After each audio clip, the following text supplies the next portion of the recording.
السلام علیکم ورحمۃ اللہ وبرکاتہ۔ بسم اللہ الرحمن الرحیم۔ دوستو، آج ہم ایک ایسی نعمت کے بارے میں بات کریں گے جو انسان کی زندگی بدل سکتی ہے، اور وہ ہے شکر۔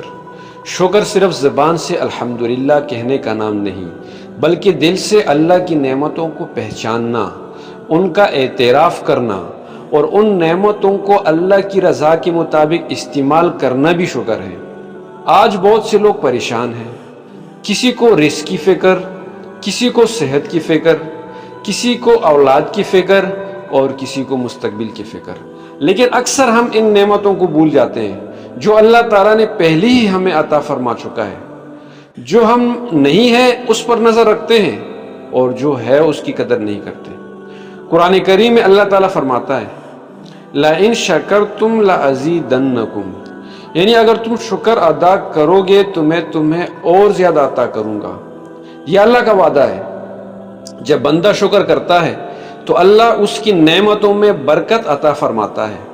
کبھی مال میں اضافہ ہوتا ہے، کبھی سکون میں، کبھی صحت میں، اور کبھی رشتوں میں محبت بڑھ جاتی ہے۔ ذرا سوچیں، اگر صبح آنکھ کھل جائے، سانس چل رہی ہو، جسم صحت مند ہو، گھر موجود ہو، کھانے کو روٹی میسر ہو، تو یہ کتنی بڑی نعمتیں ہیں۔ دنیا میں ایسے لاکھوں لوگ ہیں جو ان نعمتوں سے محروم ہیں۔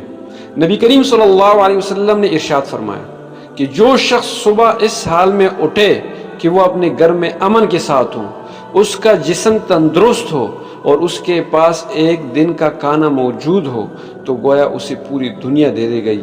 لیکن افسوس ہم اکثر نعمتوں کو معمولی سمجھ لیتے ہیں۔ جب تک کوئی نعمت چھن نہ جائے اس کی قدر محسوس نہیں ہوتی۔ شکر کا ایک فائدہ یہ بھی ہے کہ یہ دل کو سکون دیتا ہے۔ جو شخص ہر حال میں اللہ کا شکر ادا کرتا ہے، وہ دوسروں کی نعمتوں کو دیکھ کر حسد نہیں کرتا۔ وہ جانتا ہے کہ میرا رب جو کرتا ہے بہتر کرتا ہے۔ مشکل حالات میں بھی شکر کرنا مومن کی شان ہے، کیونکہ وہ جانتا ہے کہ آزمائش کے پیچھے بھی اللہ کی حکمت ہوتی ہے۔ کبھی اللہ کسی مصیبت کے ذریعے گناہوں کو معاف فرما دیتے ہیں اور کبھی درجات بلند کر دیتا ہے۔ آئیے آج عہد کرتے ہیں کہ ہم روزانہ اللہ کی نعمتوں کو یاد کریں گے، الحمدللہ کو اپنی زندگی کا حصہ بنائیں گے اور نعمتوں کو اللہ کی اطاعت میں استعمال کریں گے۔ اللہ تعالی ہمیں سچا شکر گزار بندہ بننے کی توفیق عطا فرمائے۔ آمین یا رب العالمین۔